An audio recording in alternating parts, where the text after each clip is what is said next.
오늘 주님이 베풀어 주시는 말씀을 우리 함께 보고자 합니다. 오늘은 창세기 1장 1절 말씀, 우리 짧은 말씀이죠. 창세기 1장 1절 우리 함께 합독했으면 좋겠습니다. 우리 함께 창세기 1장 1절 읽어봅시다. 시작! 태초에 하나님이 천지를 창조하시니라. 아멘. 할렐루야. 오늘 하나님께서 저와 여러분에게 놀라운 은혜와 사랑으로 함께하여 주실 것을 믿습니다. 우리는 이제 신앙길잡이 우리 시리즈 6번째 시간으로 우리가 함께합니다. 지금까지 우리가 교회가 무엇인지, 예배를 왜 드리는지, 또 기도는 왜 하는지, 또 헌금은 왜 드리고, 또 성경은 어떤 책이고, 우리가 이러한 것들에 대해서 우리 여러 가지 다양한 질문들을 통해서 그것들의 정의를 우리 함께 살펴보며 나아갔습니다. 그리고 오늘 우리는 우리가 교회 다니면서 제일 중요하다고 생각하는 것이 저는 이것이라고 생각하는데, 바로 오늘 말씀의 제목 우리 같이 한번 읽어보겠습니다. 시작! 하나님은 어떤 분이신가? 하나님은 어떤 분이신가? 여러분, 오늘 말씀의 제목은 하나님은 어떤 분이신가인데, 우리가 하나님 아버지 이렇게 기도도 하고 우리가 하나님을 믿는 종교로서 하나님이 어떤 분이신지를 우리가 알아야 되겠죠. 그래서 오늘 이 말씀을 가지고, 이 말씀의 주제를 가지고 나아가 보고자 합니다. 저는 신앙의 출발점이 하나님을 아는 것이라고 생각합니다.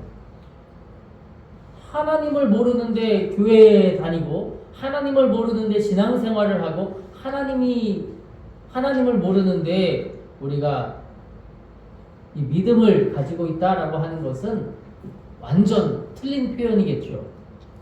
여러분, 저와 여러분은 하나님을 알아야 합니다. 하나님을 아는 것, 그것이 우리의 시작점이기 때문입니다. 우리의 출발점이기 때문입니다. 예배를 드리는 이유도 그렇고요, 찬양하는 이유도 그렇고, 우리가 기도하는 이유도, 성경을 읽는 이유도 모두가 다 하나님을 더욱더 알아가기 위해서입니다. 그래서 저는 오늘 모든 성경의 부분을 알면 좋지만, 그럼에도 불구하고 우리가 성경의 첫 번째 우리 문장을 통하여서, 첫 번째 말씀을 통하여서 하나님의 진리, 또 하나님의 성품, 또 하나님이 생각하시는 그 섭리, 그러한 것들을 우리가 한번 살펴보고자 합니다. 하나님을 이해하기 위해서, 하나님을 알기 위해서는 성경만큼이나 더 좋은 것이 없죠. 성경을 알고 성경을 이해하는 것이 하나님을 가장 잘 이해하고 아는 방법일 것입니다. 우리가 지난주일 나눈 것처럼 성경을 통해 하나님을 알 수 있다고 했는데, 그 처음 말씀이 오늘 우리가 읽었던 우리 창세기 1장 1절입니다. 우리 다시 한번 이 말씀을 한번 뜻을 생각하면서 읽어보겠습니다. 시작! 태초에 하나님이 천지를 창조하시니라. 아멘. 그렇습니다. 가장 처음에 태초에 하나님이 계셨다, 이렇게 하는 거예요. 태초에 하나님이 계셨다. 언제 계셨대요? 태초에, 시작점에 하나님이 계셨다. 아니, 어쩌면 그 시작점 전에 하나님이 계셨다라고 하는 의미가 될 것 같습니다. 그런데 그 하나님이 무엇을 하셨다는 거예요? 천지를 창조하시니라. 모든 세상, 모든 만물을 하나님이 만드셨다라고 창세기 1장 1절에 선포하고 있습니다. 이 한 구절을 통해서 하나님이 어떤 분이신지, 어쩌면 그 중요한 진리가, 아니 가장 중요한 진리가 이 말씀 안에 담겨 있는 것 같아요. 하나님은 모든 것의 시작이며 모든 것의 창조주가 되심을 믿습니다. 그래서 오늘 우리는 이 말씀을 중심으로 하나님이 어떤 분이신지에 대해서 한번 살펴보려고 하거든요. 우리가 사는 이 우주는 그냥 생겨나는 것이 아닙니다. 우연히 존재하게 된 것도 아니고요. 이 모든 것은 하나님이 만드신 것임을 믿습니다. 하늘도, 땅도, 태양도, 별들도 하나님이 다 만들어 주셨습니다. 동물도 하나님이 만들어 주시고 또 아름다운 꽃과 나무도 하나님이 만들어 주신 것입니다. 그리고 저와 여러분 사람도 하나님이 창조해 주셨습니다. 그렇습니다. 하나님은 창조주이십니다. 그리고 우리는 피조물입니다. 한번 저를 따라 고백해 보죠. 하나님은 창조주, 우리는 피조물. 피조물은 하나님이 우리를 만드신 모든 만물이라는 의미입니다. 그렇습니다. 하나님은 창조주, 우리는 피조물. 이 사실을 이해하는 것이 어쩌면 신앙의 출발점입니다. 하나님은 창조주, 우리는 피조물. 이것을 아는 것이 우리의 믿음의 출발점, 신앙의 출발점이라는 것이에요.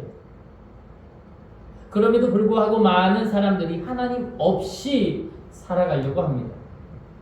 그러나 여러분, 피조물은 창조주를 떠나서는 존재의 의미를 찾을 수가 없습니다. 자동차를 만든 사람, 혹은 여러 가전제품을 만든 사람, 어떤 물건을 만든 사람이 사용 설명서를 만들 수 있잖아요. 왜냐하면 그 사람이 그 만든 제품의 목적을 알기 때문입니다. 요즘 TV에 계속 또 유튜브에도 굉장히 광고가 많이 나오는 것이 있거든요.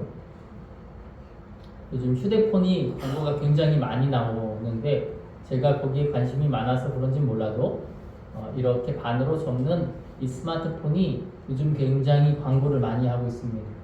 지금 사전 예약이라는 걸 하고 있는데 일주일 동안. 그래서 이 접는 핸드폰, 여권만한 핸드폰이다 막 TV에 나오고요.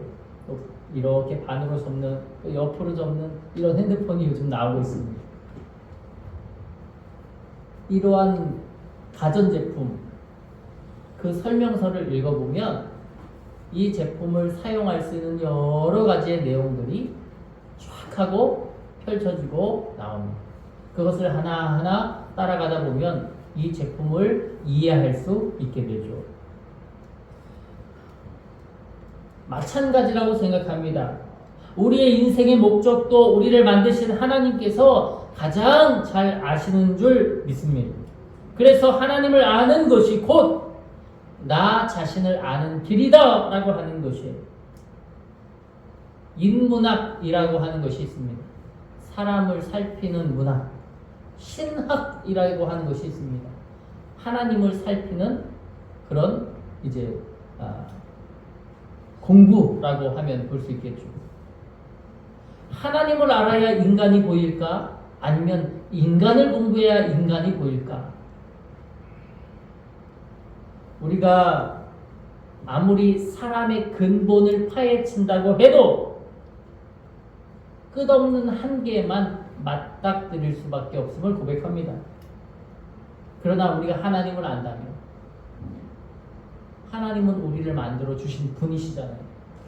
그분을 알고 그분이 어떠한 연유로 사람을 만드시고 사람에게 은혜를 주시고 능력을 주시고 소망을 주시고 때로는 울게도 하시고, 하나님이 우리를 만들어 주신 그 목적을 알면 우리는 우리 자신을, 우리 인간을 더 이해할 수 있다라고 하는 것입니다. 하나님은 특별히 오늘 본문에서 이렇게 말씀하십니다. 태초에라고 하는 이 단어를 통해서 하나님은 시작이다 라고 하는 표현을 사용하십니다. 태초란 시간의 시작을 의미합니다. 그런데 성경은 태초 이전에 하나님이 계셨다라고 표현하고 있어요. 즉 하나님은 시작도 끝도 없는 분이시다라고 하는 것입니다. 반면에 우리는 태어난 날이 있습니다. 부모가 있습니다. 시작점이 있습니다. 그러나 하나님은 영원부터 영원까지 계시는 분이심을 고백합니다. 시편 90편 2절 말씀을 우리 함께 읽어볼까 합니다. 함께 볼까요? 시작. 영원부터 영원까지 주는 하나님이시니이다. 아멘. 영원부터 영원까지 주는 우리의 주인은 하나님뿐이십니다 라고 하는 고백입니다. 사람은 시대와 시간을 살아갑니다. 그러나 하나님은 시간을 초월하시는 분이에요. 우리는 내일 일은 모릅니다. 내일은 이제 아침에 한 8시 좀 전에 일어나서 씻고 준비하고 그리고 이제 9시에 워터파크에 출발하거든요. 그럼 출발하겠지. 1시간 정도 가면 도착이니까 가서 옷을 갈아입고 수영복으로 갈아입고 이제 물속에 들어가겠구나. 우리는 내일 일을 예상할 수 있지만 정확하게 어떤 일이 어떻게 펼쳐지고 어떻게 벌어질지는 아무도 알지 못합니다. 그러나 하나님은 처음과 마지막을 모두 아신다는 거예요. 그래서 우리는 미래를 걱정합니다. 그러나 하나님은 미래까지도 다스리시는 분이심을 믿습니다. 사실 이 점은 우리에게 아주 큰 위로가 됩니다. 왜냐하면 우리의 삶이 우연에 맡겨진 것처럼 보여지지만 그 안에는 하나님의 섭리가 있기 때문입니다. 하나님의 섭리가 있다는 걸 믿으면 오늘 이 쓰라린 어려움이나 패배도 하나님의 섭리 안에, 오늘의 기쁨과 행복과 감사도 하나님의 섭리 안에, 영원히 하나님의 손 안에 있다는 것을 깨달을 수 있기 때문에 그것이 우리에게 힘이 되고 그것이 우리에게 위안이 되기 때문입니다. 한번 따라해 볼까요? 힘든 일이 있을 때 이유가 있겠지. 기쁜 일이 있을 때 이유가 있겠지. 하나님께서 주시는 이유가 있다라고 생각하면 힘든 일이 있을 때도 잘 넘어갈 수 있고 기쁜 일이 있을 때, 즐거운 일이 있을 때도 교만하지 않고 들떠서 그것을 망칠 수도 있잖아요. 그러나 그럴 때에도 하나님이 이 기쁨을 주신 이유가 있다라고 여기면 교만하지 않고 자만하지 않고 능히 이것을 아름답게 넘어설 수 있다라고 하는 사실입니다. 그렇게 우리는 하나님 안에 있는 존재들이다라고 하는 사실입니다. 또 성경에 보면 특별히 창세기 1장을 읽어보면 반복되는 표현이 나옵니다.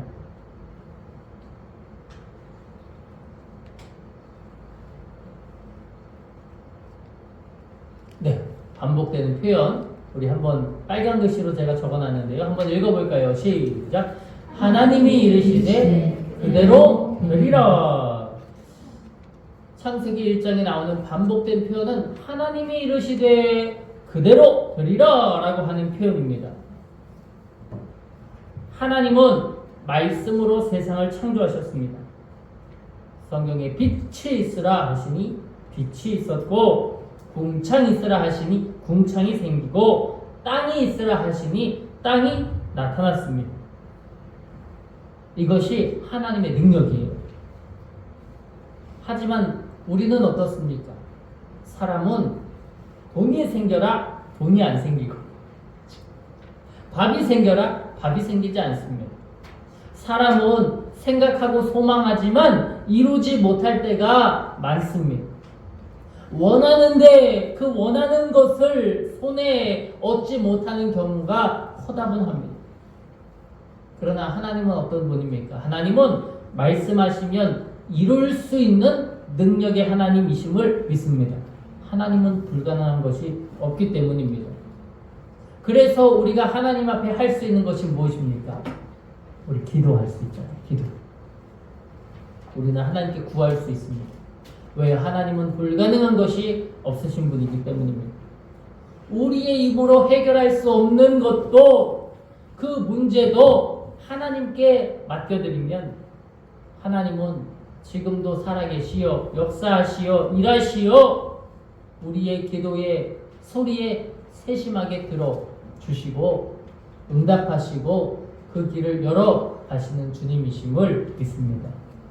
어느 아이가 밤하늘을 바라보다가 아버지에게 물었다고 합니다. 아빠, 저 많은 별은 누가 만들었어요? 그랬더니 아빠가 아이에게 대답하는 거예요. 하나님이 만드셨지.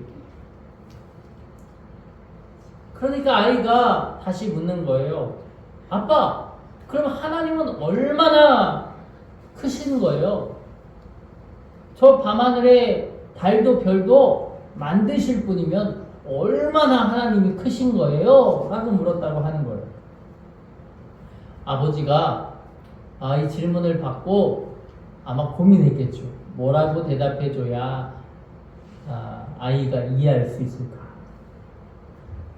그래서 아버지가 이렇게 대답했다고 하는 거예요. 하나님은 저 큰 별들을 손으로 만드실 만큼 크시고 너의 기도 소리를 들으실 만큼 가까우신 분이란다 라고 대답했다고 합니다. 뭐라고요?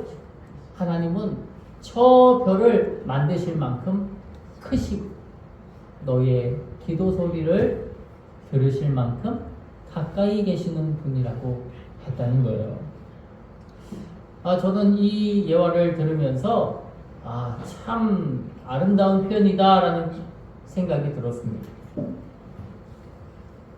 하나님은 우주보다도 크시면서도 우리의 작은 기도 소리, 때로는 너무나도 힘든 일이 있어서 기도의 소리가 나오지 않을 때도 있거든요. 뭐라고 기도해야 될지 모르겠던 그런 상황도 있거든요. 그런데 그런 소리에도 하나님은 귀 기울여 주시고 우리가 하는 그 생각을 아시고 우리의 길을 열어주시는 하나님이신 줄을 믿습니다. 또 하나님을 우리가 설명할 수 있는 귀한 성경의 말씀이 있습니다. 요한일서 4장 8절 말씀인데요. 우리 같이 한번 읽어볼까요? 시작. 하나님은 사랑이시라. 아멘. 하나님은 사랑이시라. 이 말씀은 하나님이 사랑이 많다라고 하기보다 하나님이 사랑 자체이시다라고 표현하는 것이 더 옳습니다.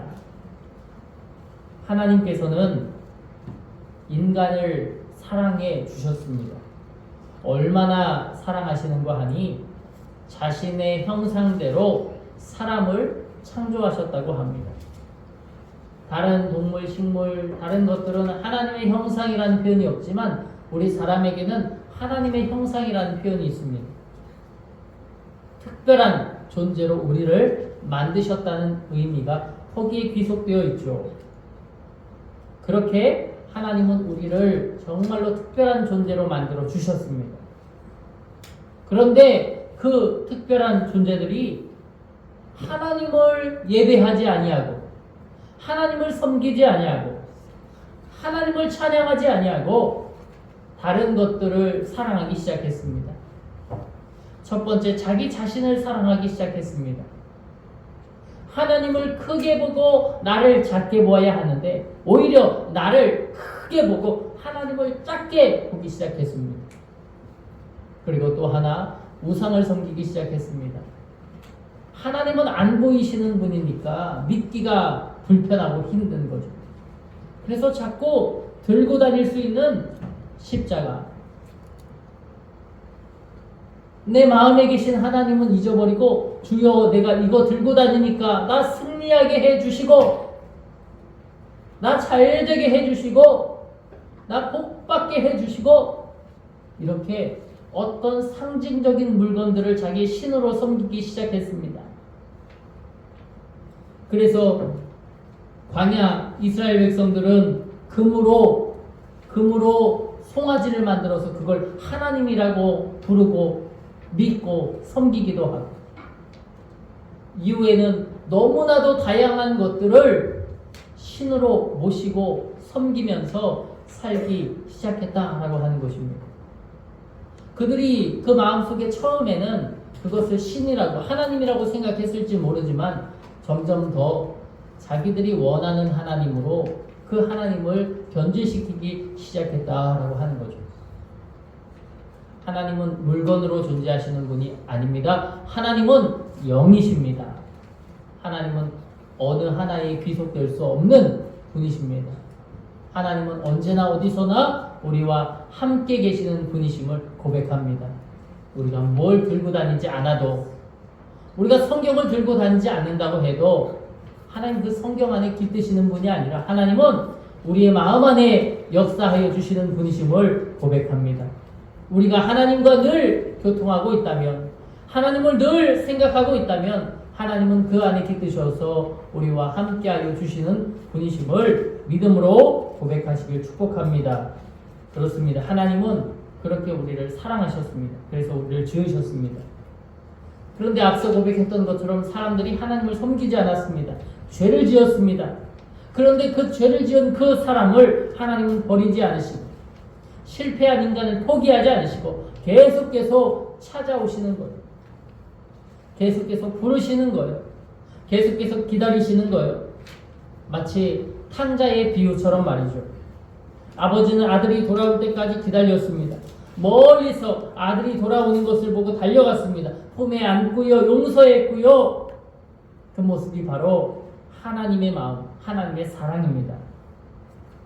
우리는 가끔 하나님을 무서운 심판자로 생각할 때가 있습니다.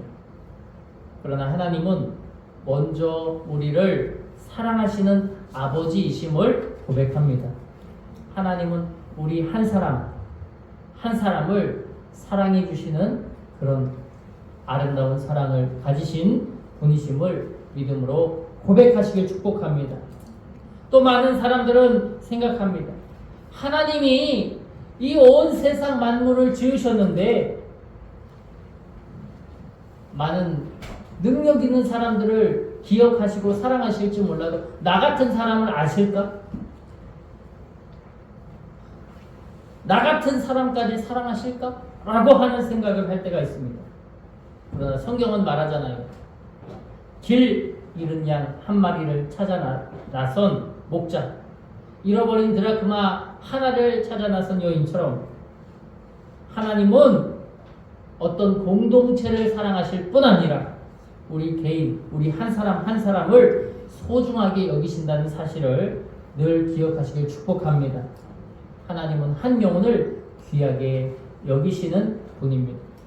그래서 오늘 이 자리에 계신 모든 우리 성도들, 우리 성도들 개개인도 하나님은 소중한 존재로 여기신다는 사실을 꼭 기억하시길 축복합니다.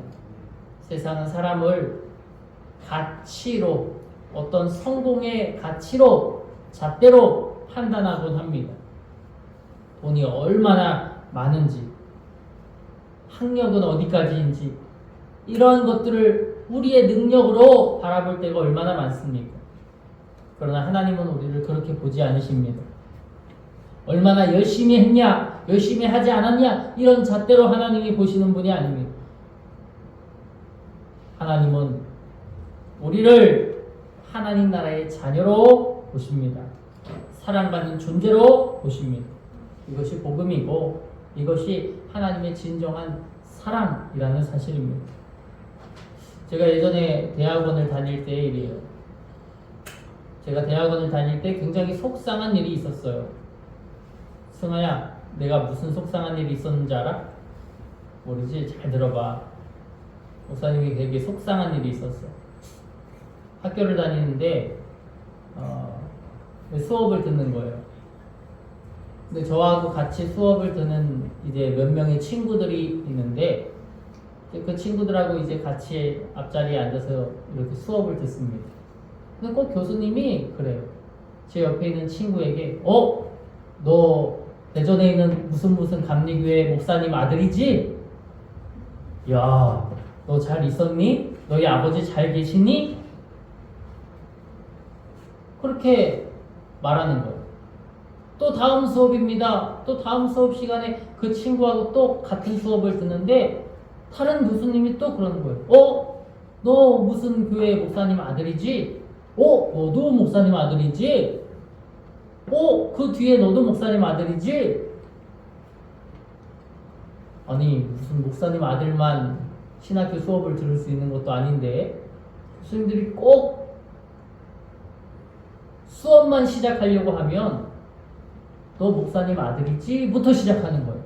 그 목사님 잘 계시지? 부터 시작하는 거죠. 저는 목사 아들이 아니잖아요. 그러니까 제 이름은 불릴 일이 없습니다. 눈에 띌 일이 없는 거죠. 관심이 없어요. 제 이름도 모릅니다. 예전엔 그것이 얼마나 속상한 일인지 몰랐어요. 그리고 한편으로는 왜 나는 쟤는 목사 아들, 얘도 목사 아들, 쟤도 목사 아들인데 왜 나는 목사 아들이 아닐까? 하나님, 내가 나중에 목사가 되면 내 아들 무조건 목사시킵니다.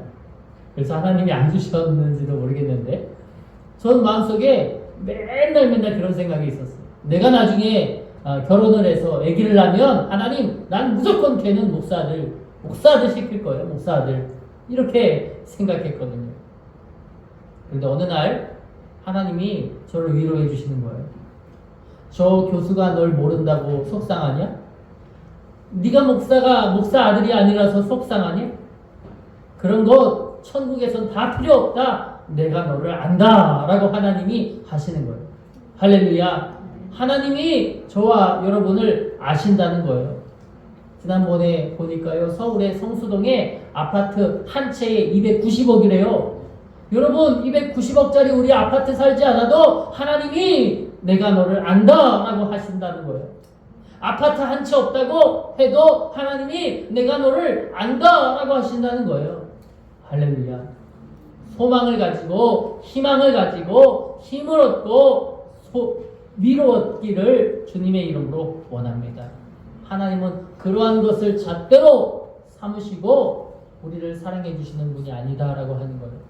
우리 있는 모습 그대로를 사랑해 주시는 분이 바로 하나님이라고 하는 사실을 여러분 꼭 기억하시고 날마다 하나님 안에서 힘 얻으시기를 축복합니다. 그리고 여러분, 하나님이요 사랑만 있는 분이 아닙니다. 하나님은 공의의 하나님입니다. 어떤 하나님이요? 공의의 하나님. 공의라는 것이 무엇일까요? 자, 우리 같이 한번 읽어봅시다. 시작. 옳고 그름을 분명히 판단하시는 하나님의 성품. 하나님은 사랑. 그래서 우리가 자주 하는 표현 중에 하나님은 원수도 사랑하랬어요. 원수? 원수가 누군데? 원수, 날 괴롭게 한 사람. 우리 가족을 괴롭게 한 사람. 우리 가족의 원수, 나의 원수. 그런데 하나님은 그 사람을 사랑하래. 아니, 이게 말이 됩니까? 이게 어떻게 말이 됩니까? 여러분, 세상에는 악이 많습니다. 거짓도 있고 불의도 있고 억울한 일도 있습니다. 만약 하나님께서 사랑만 있고 공의가 없다면 세상엔 희망이 없을 거예요. 사기치는 사람도 다 용서해줘라. 살인한 사람도 다 용서해줘라. 아니, 어떻게 그럴 수 있겠습니까? 악한 자도 심판받지 않고 불의도 해결되지 않고. 그러나 여러분, 하나님은 공의의 하나님, 공의로운 재판장이신 줄 믿습니다. 하나님은 죄를 죄라고 말씀하시는 분입니다. 악을 악이라고 말씀해 주시는 분입니다. 하나님이 죄를 죄로, 악을 악으로 말씀하시는 이유는 거룩하신 분이시기 때문입니다. 그래서 인간의 죄는 반드시 해결되어야 했습니다. 앞서 표현했던 것처럼 하나님이 사람을 창조해 주셨는데 사람이 죄를 짓는 거예요. 하나님께 예배하고 하나님 찬양하고 하나님을 사랑해야 하는 인간이 인간의 본분을 가졌는데 사람이 하나님을 사랑하지 않고 죄를, 돈을, 만물을 사랑하고 있는 거죠. 하나님은 그 인간의 죄를 분명히 죄라고 하십니다. 그리고 그 죄를 반드시 해결하셔야만 했습니다. 그런데 여기서 중요한 질문이 생각납니다. 하나님은 사랑의 하나님이시기도 하고 공의의 하나님이시기도 하거든요. 그런데 이것이 어떻게 함께 존재할 수 있을까요? 사랑은 용서해 주는 거고 공의는 심판하는 겁니다. 사랑은 괜찮아 라고 하는 거고 공의는 너 잘못됐어 라고 하는 거거든요. 근데 이게 어떻게 같이 있을 수 있을까요? 죄를 용서하면 공의가 무너지고 죄를 심판하면 사랑이 무너지고 여러분 하나님께서 이 문제를 해결하신 것이 바로 십자가 사건임을 믿습니다. 하나님은 죄를 그냥 눈 감아 주지 않으셨어요. 죄의 값을 치르게 하셨다라는 거예요. 그러나 그 대가를 저와 여러분 우리가 아니라 예수님께 담당하게 하셨습니다. 예수님께서 우리를 대신해 죄의 십자가를 지셨습니다. 그래서 하나님의 공의가 이루어진 것이에요. 동시에 하나님의 사랑도 나타나게 된 것이죠. 그래서 이 십자가 사건은 하나님의 사랑과 공의가 만나는 아름다운 장소라고 하는 사실을 우리는 기억해야 될 것입니다. 그래서 우리는 예수 그리스도를 통해 하나님을 알게 되었습니다. 예수 그리스도의 십자가를 통해 하나님을 알게 되었습니다. 많은 사람들이 예수님께 와서 그렇게 말하는 거예요. 예수님, 내가 하나님을 알고 싶습니다. 하나님은 어떤 분입니까? 하나님을 보고 싶습니다. 그렇게 예수님께 이야기할 때 예수님께서 이렇게 대답해 주셨습니다. 요한복음 14장 9절인데 같이 읽을까요? 시작! 나를 본 자는 아버지를 보았거늘 어찌하여 아버지를 보이라 하느냐. 예수님 자체가 바로 하나님의 인격, 하나님의 근본이다 라고 하는 것을 이 말씀을 통해 전해 주십니다. 나를 본 사람이 곧 아버지를 본 것이다. 예수님은 하나님의 사랑을 직접 보여주시고 실천해 주셨습니다. 예수님은 하나님의 거룩함을 보여주셨습니다. 자비를 보여주셨습니다. 공의를 보여주셨습니다. 예수님도 죄를 죄라고 분명히 말씀해 주셨습니다. 그러나 사랑을 행해야 할 곳에는 예수님께서 아낌없이 사랑을 주시기도 하셨습니다. 그래서 우리가 하나님을 잘 알고 싶다면 성경을 통해서 특별히 예수님을 바라볼 때 우리는 하나님을 분명히 깨달을 수 있게 된다는 사실을 기억하시길 원합니다. 오늘 말씀을 좀 정리하면서 우리 먼저 적용할 것을 좀 나누고자 합니다. 우리 세 가지를 적용하고 싶은데요. 첫 번째 우리 한번 읽어볼까요? 시작! 하나님은 아버지이십니다. 하나님은 아버지시다라고 하는 거예요. 하나님은 두려움의 대상이 아니라 아버지, 사랑이 있으시고 우리와 함께하여 주시는, 실수했을 때도 하나님 앞에 나아가면 하나님의 용서, 하나님의 도우심이 임하고 하나님이 우리를 보호해 주시고 하나님이 우리를 안아주시고 하나님이 우리에게 용기를 주시고 하나님이 우리를 도와주시고 때로는 이기게 하시고 그렇게 하나님이 우리의 편이 되어 주시어서 날마다 우리와 함께하여 주시는 그분이 바로 하나님이라는 사실을 기억하며 하나님을 우리의 아버지로 여기시기를 원합니다. 두 번째 우리 읽어보죠. 시작! 하나님의 사랑을 매일 기억합시다. 나의 죄를 대신해서 십자가를 지신 예수님, 그것을 통해 하나님은 공의를, 사랑을 우리에게 보여주셨습니다. 십자가의 은혜와 믿음으로 우리는 구원을 받게 되었습니다. 그러므로 하나님이 우리에게 주신 그 사랑을 매일매일 기억하며 사시기를 축복합니다. 세 번째로 우리 읽어보죠. 시작. 하나님의 성품을 닮아갑시다. 우리 신앙생활, 우리 예배드리는 성도님들, 교회 다니는 성도님들은 하나님의 성품을 닮아야 하는 줄 믿습니다. 하나님 안에서 하나님의 사랑을 배우십시오. 하나님의 정직함을 배우십시오. 하나님의 용서를 배우십시오. 하나님의 거룩함을 배우십시오. 그것이 우리가 성화로 가는 지름길인 줄 믿습니다. 제가 이 말씀을 우리 준비하면서 하나의 찬양이 떠오르더라고요. 그래서 우리가 이 찬양을 같이 한번 불러보고자 하는데, 아바 아버지라고 하는 찬송입니다. 우리 한번 가사를 보여주시겠습니까? 아바 아버지라고 하는 찬송이 이 말씀을 준비하는 가운데 떠오르더라고요. 그래서 우리 먼저 가사를 한번 읽어봤으면 좋겠습니다. 가사 한번 같이 읽어보죠. 시작. 아바 아버지, 아바 아버지, 나를 안으시고 바라보시는 아바 아버지, 아바 아버지, 아바 아버지, 나를 도우시고 힘주시는 아버지, 주는 내 맘을 묻히시고 볼 수 없는 상처 만지시네. 나를 아시고 나를 이해하시네. 내 영혼 새롭게 세우시네. 아멘.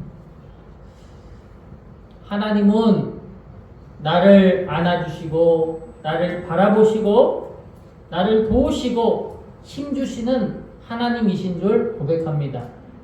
우리가 이 하나님을 알 때 하나님은 나와 더더욱더 가까이 하시고 나를 통하여서 살아갈 힘과 능력을 베풀어 주시는 줄 믿습니다. 우리가 나이가 들고 성장하며 나아갈수록 삶이 힘들다라는 것을 문득문득 생각하시게 될 거예요. 쉽지 않다. 살아가는 것이 쉽지 않다. 고되다라고 하는 것을 누구나 다 떠올리게 될 것입니다. 그 고된 그 삶, 나 혼자 걸어간다면 우리는 백전백패할 수밖에 없습니다. 그러나 우리가 하나님과 함께 걷는다면 하나님은 힘주시고 능력 주시어 이기게 하여 주실 것을 믿습니다. 그렇습니다. 우리 주님은 우리의 창조주가 되시고요. 우리 주님은 우리의 사랑이 되어 주시고요. 우리 주님은 우리의 공의의 하나님이 되십니다. 그러므로 우리 하나님을 멀리 계신 분이라고 생각하지 말고 우주를 만드신 분답게 크시지만 우리의 작은 기도 소리에도 응답하시는 섬세하신 분임을 믿으면서 날마다 그분을 의지하며 사시기를 주님의 이름으로 축복합니다. 기도하겠습니다. 사랑과 은혜가 풍성하신 아버지 하나님, 우리가 하나님을 더욱더 알게 하여 주시니 감사합니다. 하나님은 창조주이시며 전능하신 하나님이시며 우리를 사랑하시는 분이시며 공의의 하나님을 잊지 아니하는 우리가 되게 하여 주옵소서. 특별히 그 사랑과 그 공의를 실천하시기 위하여 예수 그리스도의 십자가를 통하여 우리를 구원하여 주셨음을 고백합니다. 하나님 앞에 죄를 범한 우리가 심판받아야 마땅한 일이지만 하나님은 사랑으로 말미암아 대속으로 말미암아 우리를 살려 주셨습니다. 그 사랑과 은혜를 날마다 기억하게 하여 주시며 하나님을 더욱 닮아가는 공동체 되게 하시고 하나님을 더욱더 닮아가는 우리 한 사람 한 사람이 되도록 하나님 축복해 주시옵소서. 우리의 삶 가운데 하나님을 늘 기억하게 하여 주시며 우리가 힘들 때 어려울 때 나의 상처를 아시는 주님, 나의 힘듦을 아시는 주님, 주님을 의지하며 믿음의 길을 나아갈 수 있도록 인도하시고 그때마다 우리를 돌보시는 주님의 크고 넓은 그 은혜로 말미암아 우리가 힘없고 능력 얻도록 하나님 축복해 주시옵소서. 늘 같이 알려주시기를 원하오며 예수님의 이름으로 기도합니다. 아멘.